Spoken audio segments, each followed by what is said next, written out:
너희가 군군도 오직 듣고 믿지 말라. 내가 그들을 보내지 아니하였어도 그들이 내 이름으로 거짓을 예언함이라. 여호와의 말씀이니라. 여호와께서 이같이 말씀하시니라. 바벨론에서 70년이 차면 내가 너희를 돌보고 나의 선한 말을 너희에게 성취하여 너희를 이곳으로 돌아오게 하리라. 여호와의 말씀이니라.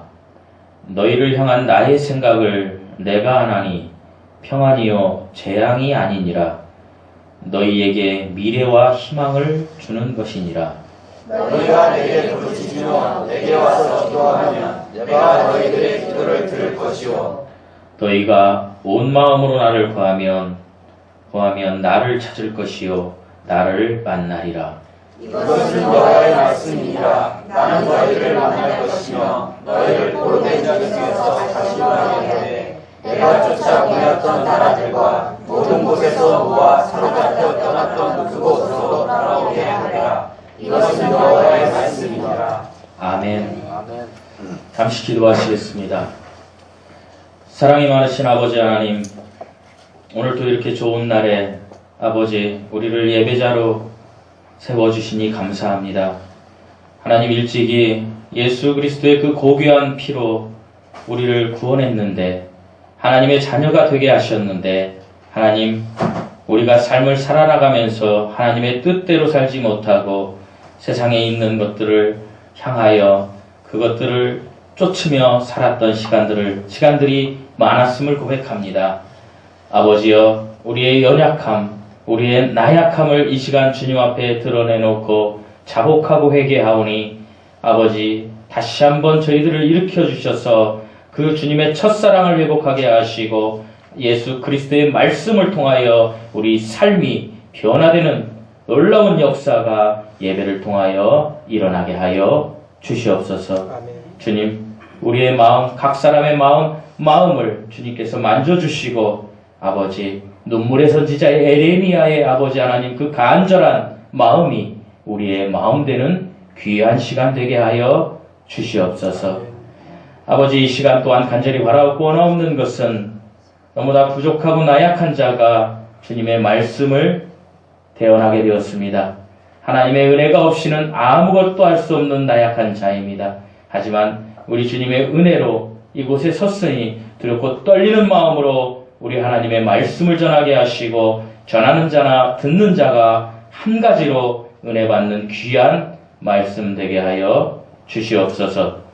감사드리며 예수님의 이름으로 기도드리옵나이다. 아멘.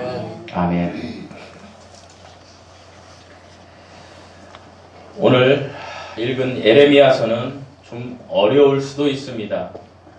성경을 읽으라고 하면 구약에서는 창세기 그리고 조금 출애굽기까지 있고 레위기부터 사람들이 어려워하는 것을 종종 볼 수가 있습니다. 그래서 예레미야서는 성경을 많이 읽지 않는 분들에게는 약간 생소한 성경책일 수도 있습니다. 그래서 에레미야를 제가 잠시 소개하겠습니다. 예레미야는 1장에서 29장까지 되어 있는데 예레미야는 눈물의 선지자라고 합니다. 눈물의 대언자입니다. 40년 동안 에레미야는 유다 백성들에게 이야기합니다. 죄에 대해서 하나님께서 너희를 심판하실 것이다.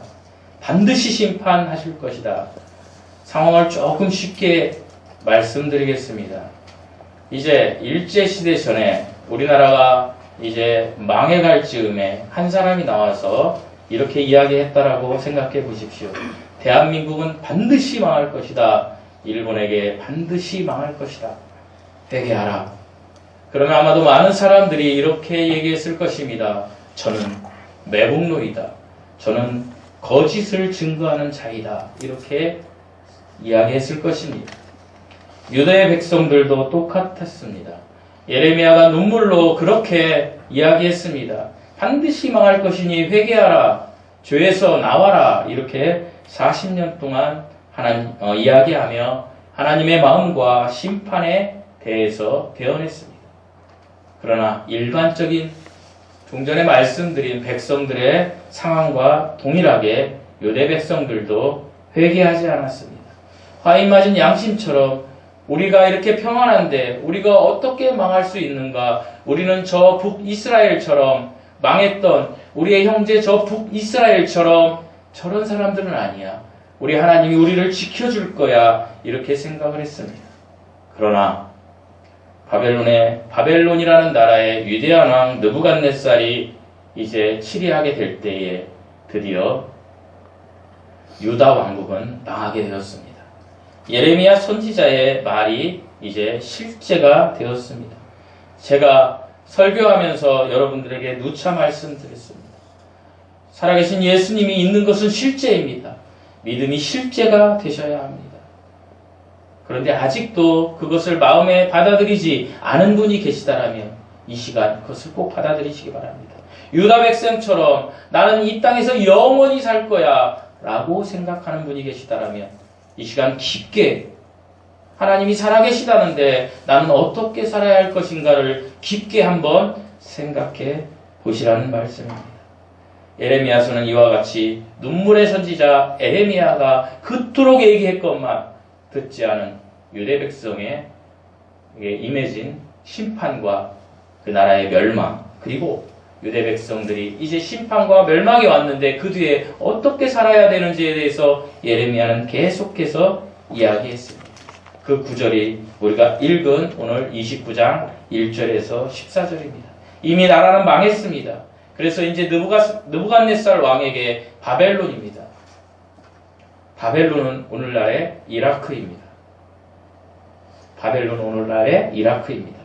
이 이라크, 바벨론 지역에 2차 포로로 끌려가게 되었습니다. 오늘 읽은 29장 1절에서 2절까지 보면 예루살렘에서 바벨론까지 끌려갔다라고 합니다. 예루살렘에서 바벨론까지는 약 1100km입니다. 1100km이면 두산에, 우리나라로 따지면 두산에 2.5배 정도 될 것입니다. 그 길을 포로로 끌려갔습니다. 걸어갔습니다. 어떤 사람들은 묶여서도 갔고 어떤 사람들은 눈이 뽑혀서도 그렇게 갔습니다. 가는 도중에 죽은 사람들도 있었습니다. 그리고 도착한 바벨론 땅, 그것이 BC 597년입니다. BC는 기원전을 이야기하는 것입니다. 기원전 597년. 여러분 이렇게 생생하게 성경책에 기록되어 있으니까 이때가 마치 문명시대인 것처럼 약간은 오해하실 수도 있습니다. BC 597년이면 우리나라로 보면 어떤 때, 어느 시기일 것 같습니까? 고조선 시대입니다. 고조선 하면 우리는 엄청나게 거의 원시적인 그런 시대라고 생각이 들지 않습니까?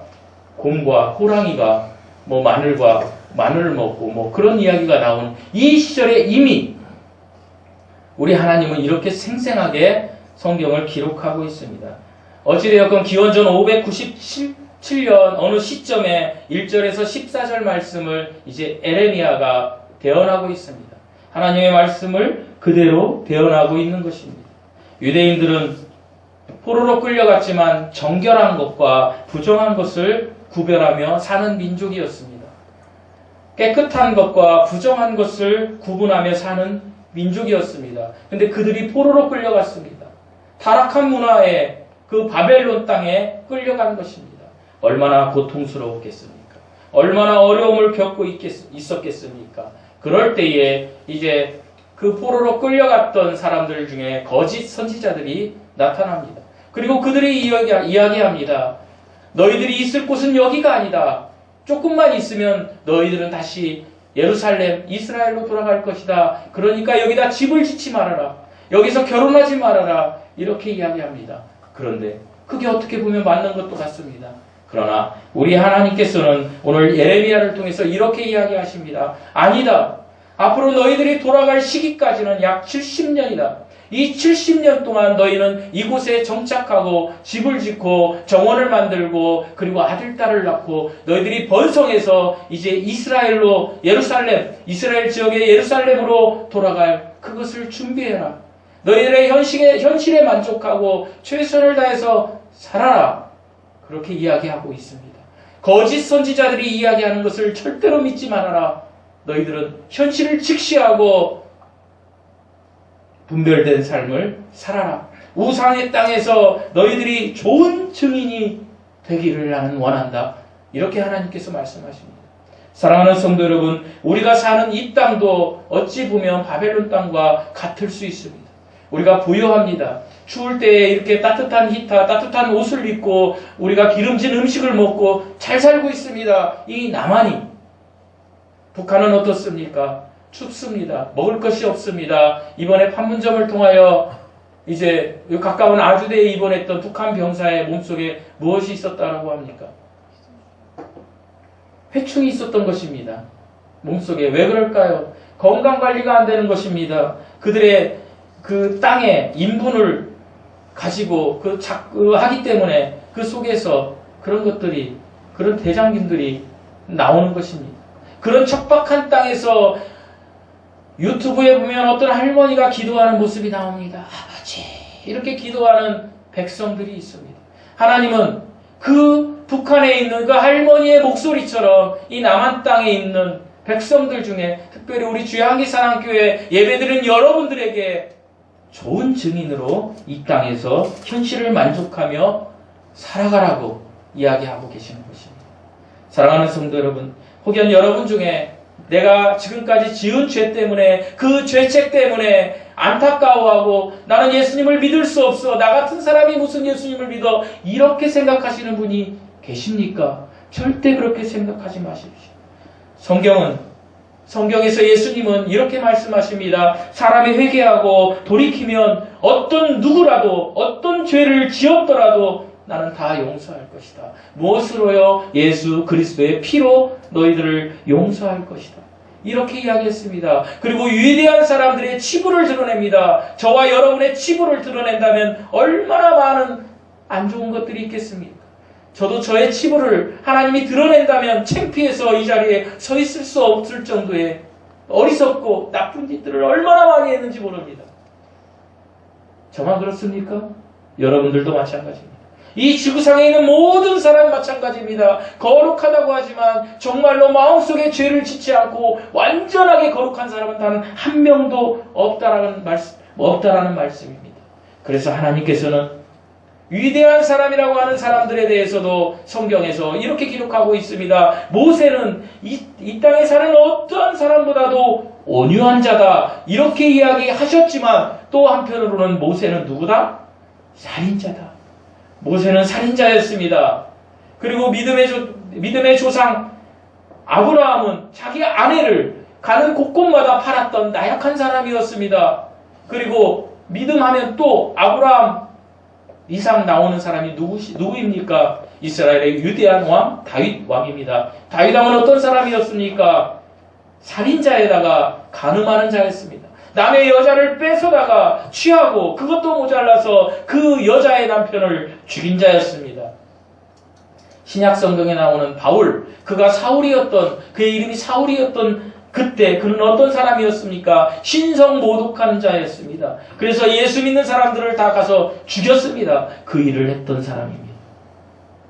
그들이 성경의 증인입니다. 그럼에도 불구하고 하나님은 그들을 하나님의 사람들로 쓰셨습니다. 예수님께서는 이렇게 이야기하셨습니다. 나는 절대로 의인을 부르러 오지 않았다. 나는 누구를 부르러 왔다? 죄인을 부르러 왔다. 죄인을 불러 회개하게 하려고 이 땅에 오셨다라고 누가복음 55장 32절에서 주님이 말씀하셨습니다. 주님이 오신 이유는 도저히 의인으로 살 수 없는 우리들의 모습을 보고 우리를 구원하기 위해서, 죄인된 우리를 구원하기 위해서 죄인을 부르러 오신 것입니다. 사랑하는 성도 여러분, 죄가 무엇입니까? 죄는 어떤 기준점에 도달하지 못한 것이 죄입니다. 어떤 기준점입니까? 하나님의 기준점입니다. 하나님의 관역입니다. 예를 들어서 우리가 지금 우리 여기 동문회 가면 활터가 있습니다. 활을 쏩니다. 그 화살이 관역에 가서 정확히 맞아야 되는데 그 관역을 빗나간 것, 이것이 죄입니다. 하나님의 관역을 빗나간 것, 이것이 죄라는 것입니다. 그런데 모든 사람이 하나님의 관역을 빗나간 채 태어난다라는 사실입니다. 제가 누차 얘기하지만 어린 아기가 이제 뱃속에서 엄마 뱃속에서 하나님이 주신 호흡을 받고 이제 이 땅의 차원이 다른 곳에 나오면서 내가 응애하고 나오면서 나는 하나님을 알아요. 나는 예수 그리스도를 믿어요. 나는 하나님의 형상이 있어요. 라고 하는 아이는 단 한 명도 없다라는 사실입니다. 그래서 우리는 영이 죽은 채 태어나는 것입니다. 이것이 관역에 빗나간 것입니다. 내가 이 땅에서 살인한 죄, 내가 이 땅에서 간음한 죄, 내가 이 땅에서 사기친 죄, 내가 이 땅에서 수없이 많은 죄를 지었지만 그보다 더 큰 죄는 내가 응애하고 태어날 때 영이 죽은 채로 태어난 그 죄가 더 크다라는 것입니다. 이미 관역에 빗나갔기 때문입니다. 그럼 우리는 왜 하나님의 형상을 잃어버린 채 태어났습니까? 아담이 선악과를 따먹었기 때문입니다. 죄가 무엇입니까? 관역에서 빗나간 것이라고 말씀드렸습니다. 예를 들어서 하나님으로 대접하지 않는 것이 죄입니다. 또한 창조물이 창조주보다 더 지혜롭다고 생각하는 것이 죄입니다. 그리고 창조주이신 하나님의 요구가 있습니다. 근데 그것을 무시하는 것이 죄입니다. 하나님이 죽을 죄인들을 위해서 구원할 방법을 제시하셨습니다. 내 아들 성자 모노겐네스, 특별한 관계를 맺은 성자 하나님과 똑같은 하나님 속성을 가진 성자 하나님을 이 땅에 보내주셨습니다. 그런데 그 하나님을 믿지 않고 무시하는 이것이 죄입니다. 요한복음 16장 9절에서는 죄라 함은 뭐라고요? 우리 주님을 믿지 않는 것이 죄입니다. 이것이 가장 죄라는 것입니다. 또한 죄가 무엇입니까? 내 힘으로 착하게 살면 되지. 나는 저 사람보다 착해. 나는 도덕적으로 깨끗해. 그렇게 살면서 맹목적으로 자기의 삶을 밀고 나가는 것이 죄라는 것입니다. 죄가 또 무엇입니까? 뜻을 돌이키지 않고 하나님이 제시한 방법을 받아들이지 않고 죽음을 향하여 지옥으로 달려가는 것이 죄입니다. 사랑하는 성도 여러분, 방금 제가 제시한 그 어떤 것도 여러분은 속해서는 안 됩니다. 우리가 속하지 않는 비결은 딱 하나입니다. 예수 그리스도를 받아들이시는 것입니다. 회개하고 예수님의 피로 구원받아서 하나님의 자녀가 되는 것입니다. 히브리서 9장 27절에 한번 죽는 것은 사람에게 정해지신 것이요 그 뒤에는 무엇이 있다? 심판이 있다라고 합니다. 심판은 그리스도인들에게는 예수 그리스도의 심판석에 서는 심판이 있고 예수 그리스도를 믿지 않는 자들에게는 백보자 심판대에서 하나님의 심판을 받는 때가 있습니다. 빌립보서 2장 19절에 보면 모든 혀가 하나님 앞에서 토설할 거라고 합니다. 예수 그리스도의 심판석에서는 우리들도 혀로 토설할 겁니다. 예수 그리스도의 심판석에 서지 않는 백보자 심판석에서는 믿지 않는 자들도 다 이 혀로 모든 입이 하나님 앞에 토설할 것입니다. 사랑하는 성도 여러분, 우리의 죄, 은밀한 죄를 다 하나님 앞에 우리가 낱낱이 고해야 될 때가 온다는 것입니다. 그러면 우리는 어떻게 살아야 되겠습니까? 이제 우리가 구원받았습니다. 그러면 어떻게 살아야 되겠습니까? 구원받은 후에도 지금 예레미야에 나오는 이스라엘 백성들은 구원받은 후에도 타락합니다. 바벨론의 문화에 동화되어서 그들과 함께 죄를 집니다. 음란의 죄를 짓고 탐욕의 죄를 짓고 거짓의 죄를 짓습니다. 그럴 때마다 그들에게 하나님의 징계가 찾아오게 됩니다. 하나님의 징계가 찾아올 때마다 그들은 다시 회개합니다. 회개하면 하나님은 다시 그들에게 축복을 해주십니다. 이것이 계속 반복되는 것이 성경입니다. 어찌 보면 성도의 삶도 그럴 수 있습니다. 그런데 우리가 구원받고 나서 거룩하게 살고 정말로 하나님의 뜻대로 살면 우리가 고난을 겪지 않습니까? 그렇지 않습니다. 이 세상 3차원의 세계에 사는 우리들은 우리의 육이 있는 한 이 세상은 우리가 어찌 보면 공평하지도 않다, 공정하지도 않다 이렇게 생각할 정도로 불합리한 고난들이 우리에게 찾아올 수도 있습니다. 고난이 우리에게 찾아온다고 해서 하나님이 없는 것입니까? 결코 그런 것이 아닙니다. 고난이 찾아온다고 해도 하나님은 살아계신 것입니다. 계시록 10장 7절에 보면 하나님께서 이런 말씀을 하셨습니다. 일곱째 나팔 소리가 날 때 하나님의 신비가 이루어질 때까지는 따라서 해보시겠습니다. 어려움과 고난이 있다. 어려움과 고난이 이것이 무슨 얘기입니까? 예수 그리스도가 재림하실 때까지는 우리가 이 땅에서 사는 그 어느 누구 모든 사람, 저와 여러분에게도 고난이 온다라는 것입니다. 이것이 인생입니다.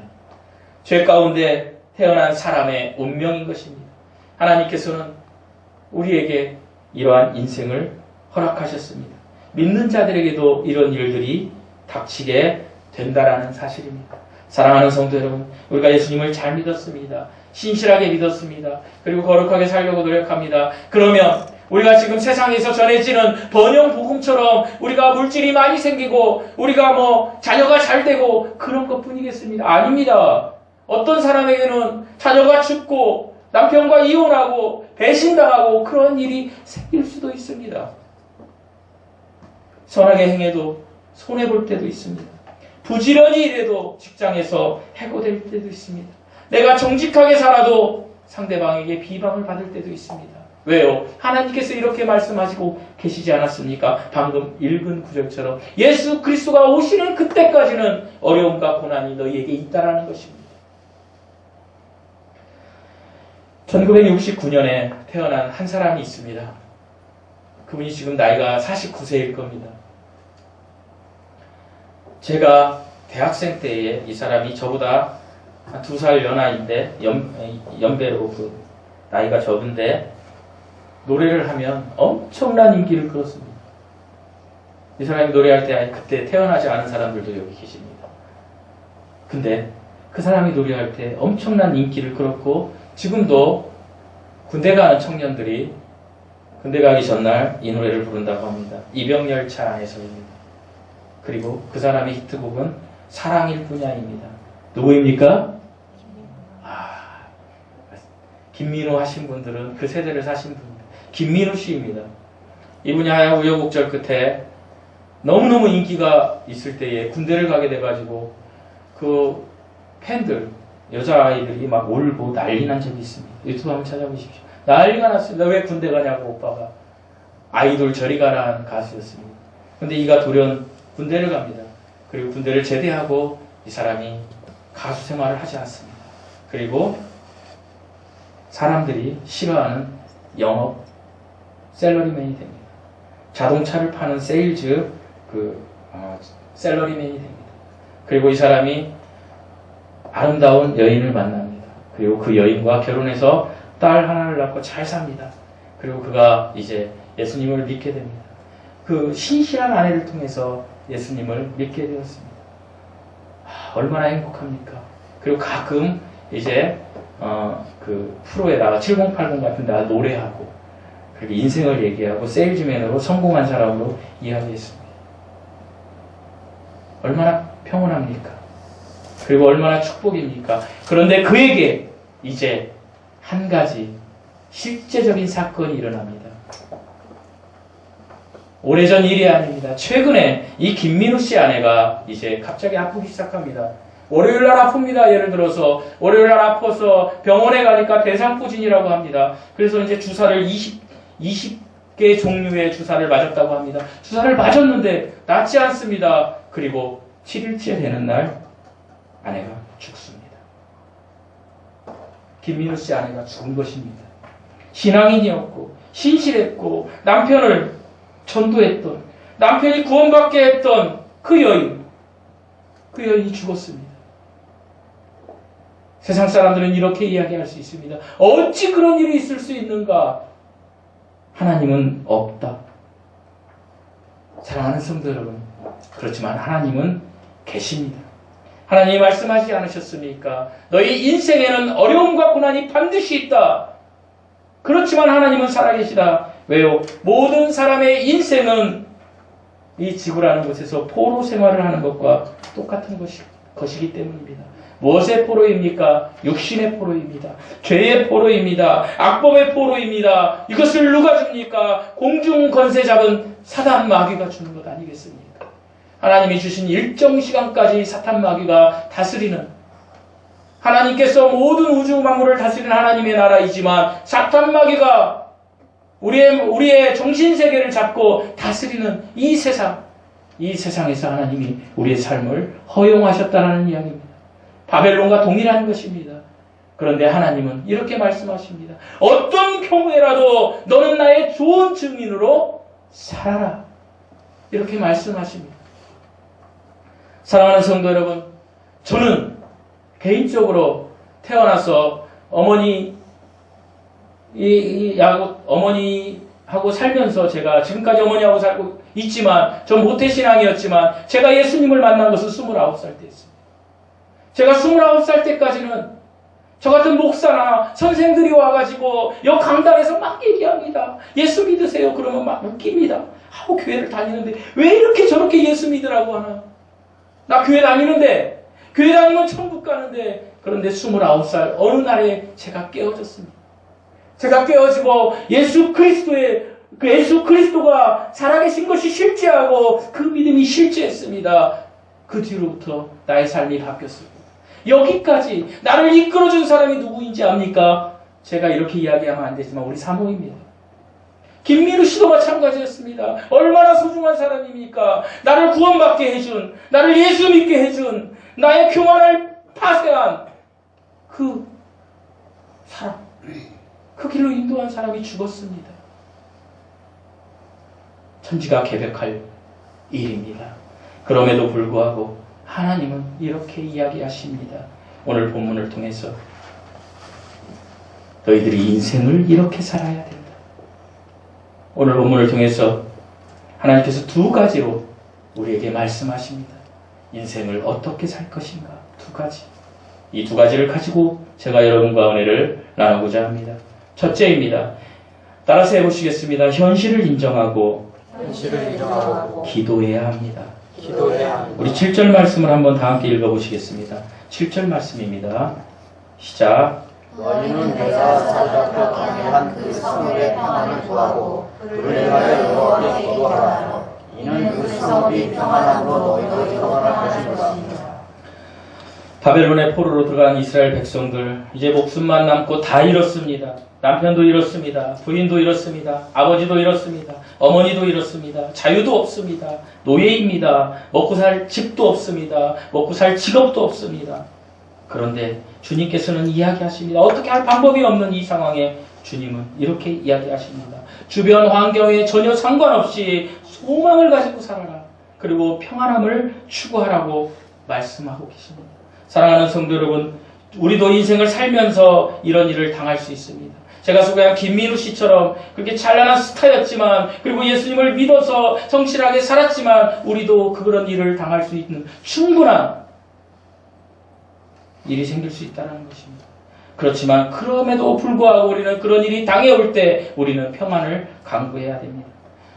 지난주에 굉장히 마음이 아팠습니다. 그리고 제가 어제 주보를 만들면서 이것을 내가 주보에 넣지 않은 것에 대해서 굉장히 마음이 아팠습니다. 무엇이냐면 지난주에 지진이 일어났습니다. 포항에서. 날씨가 굉장히 춥습니다. 지금 이 추운 환경 속에서도 포항의 이재민들은 추운 데에서 어디 갈 곳 없이 지금 떨고 있습니다. 또 지진이 오지 않을까? 그 지진을 보면서 SNS에 보면은 이렇게 나와 있다고 합니다. 개독교를 믿는 한동대학교가 예수가 살아있다면, 하나님이 살아있다면 어쩌면 저렇게 무너질 수 있는가? 하나님은 없다. 이런 글을 올린 사람들이 많이 있습니다.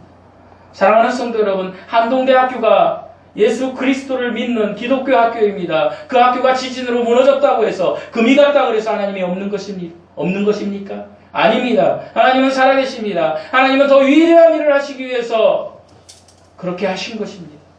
그럼 우리는 어떻게 해야 됩니까? 포항에 있는 그 이재민들, 포항에 있는 한동대를 위해서 그리스도인들은 기도해야 됩니다. 왜 그렇습니까? 하나님께서 지금 말씀하고 계신 거 아니겠습니까? 바벨론에 너희들을 포로로 잡아온 그 압제자들을 위해서 어떻게 하라? 기도하라. 너희의 평안을 위해서도 기도하라. 하나님이 이렇게 말씀하고 계신 것입니다. 여러분이 어떠한 상황을 처해 있다 할지라도 그 현실을 인정하고 기도하라는 말씀입니다. 하나님은 지금 우리에게 말씀하십니다. 기도하라. 4절 말씀 보면 하나님이 허락하시는 것으로 받아들이고, 그리고 하나님이 해결하시도록 하나님께서 더 큰 것을 너에게 주실 것을 기대하며 기도하라고 이야기하고 있는 것입니다. 어려움을 당할 때에 해야 할 일 중에 가장 큰 일, 가장 용기 있는 일, 가장 현실적인 일은 기도입니다. 사랑하는 성도 여러분, 여러분 지금 어려움을 겪고 있습니까? 지금 고난의 그 터널을 겪고 있습니까? 눈물의 골짜기에 담궈져 계신 분이 계십니까? 그렇다면 지금 기도하십시오. 누구에게? 하나님께 기도하십시오. 간절히 기도하십시오. 아브라함이나 사라처럼 자기들의 방법대로 사라처럼 나는 이제 경수가 끊어져서 아이를 낳을 수가 없어. 그러니 나의 종을 나의 남편에게 붙여서 후계자를 세워야지. 이렇게 하지 마시고 기도하시라는 것입니다. 여러분의 방법대로 하면 하나님이 미워하시는 이스마엘이 태어나는 것입니다. 그러나 하나님의 방법대로 한나처럼, 사무엘의 엄마 한나처럼 간절히 기도하면 사무엘과 같은 아들을 주시는 것입니다. 사랑하는 성도 여러분, 우리 고난의 현실에 간절히 기도하시기 바랍니다. 그리고 무엇보다도 우리가 먼저 기도해야 될 것이 있습니다. 그것은 무엇입니까? 내가 아직 예수 그리스도를 만나지 못한 분들이 계시면 정말 한나의 기도처럼 간절하게 기도해야 됩니다. 사람들이 왜 구원을 못 받는지 아십니까? 사랑하는 성도 여러분, 사람들이 구원을 못 받는 이유는 단 하나입니다. 마음을 다하지 않기 때문입니다. 마음을 다하여 하나님을 찾지 않기 때문입니다. 13절 말씀을 보십시오. 하나님 말씀을, 우리 13절 말씀을 한번 다 함께 읽어보시겠습니다. 13절 말씀입니다. 시작. 너희가 온 마음으로 나를 구하면 나를 찾을 것이요 나를 만나리라. 온 마음을 구하십시오. 온 마음을 다해서 하나님을 찾으십시오. 반드시 하나님이 여러분을 만나주실 것입니다. 이 은혜가 여러분에게 임하시기를 간절히 축원드립니다. 아멘. 둘째로, 우리는 어떻게 살아야 됩니까? 지금 이 상황에 우리는 어떻게 살아야 됩니까? 하나님께서는 둘째로 이렇게 말씀하고 계십니다. 따라서 해보시겠습니다. 현실을 인정하고 서로 사랑하며 감사하며 희망의 삶을 살아야 합니다. 11절 말씀 다시 한번 읽어보시겠습니다. 11절 말씀입니다. 시작. 여호와의 말씀입니다. 너희를 향한 나의 생각을 내가 아나니 평안이요 재앙이 아니라 너희에게 미래와 희망을 주는 것이니라. 거짓된 자들은 바벨론 포로 생활이 짧을 테니까 이제 거기에 정착하지 말고 대충 살아라. 바벨론의 문화에 흡수되어서 그 사람들이 이야기하면 그저 그냥 듣고, 그리고 하나님은 뭐 생각하지 말고 대충 살다가 너희들이 이사갈 준비나 해라. 그러나 하나님은 이렇게 이야기하십니다. 예레미야를 통해서 이렇게 이야기하십니다. 10절 말씀에 너희들이 이곳에서 사는 날은 70년이 될 것이다. 70년이 되면 너희들이 예루살렘으로 갈 것이다. 그러니까 너희는 어떻게 하라? 집을 짓고 정원을 짓고 과실을 심어서 열매를 따먹고 장가가고 시집가고 여기에서 번성하라. 이렇게 이야기하십니다. 그렇게 살면서 하나님의 좋은 좋은 증인이 되어라. 이렇게 이야기하고 계신 것입니다. 사랑하는 성도 여러분, 하나님께서 왜 이렇게 이야기하신 것입니까? 너희가 정말로 하나님의 백성이면, 우리로 따지면 우리가 정말 거룩한 성도이면 이 땅에서 하나님의 향기를 맺는 참다운 그리스도인으로 살아가는 것입니다. 구별된 삶을 살아가는 것입니다. 열심히 살아가는 것입니다. 서로 사랑하며 살아가라는 것입니다. 사랑이 무엇입니까? 제가 누차 얘기했지만 사랑은 상대방의 허물을 덮어주고 필요를 채워주는 것이 사랑입니다. 사랑이 아닌 것은 상대방의 허물을 들춰내고 필요를 가져가는 것입니다.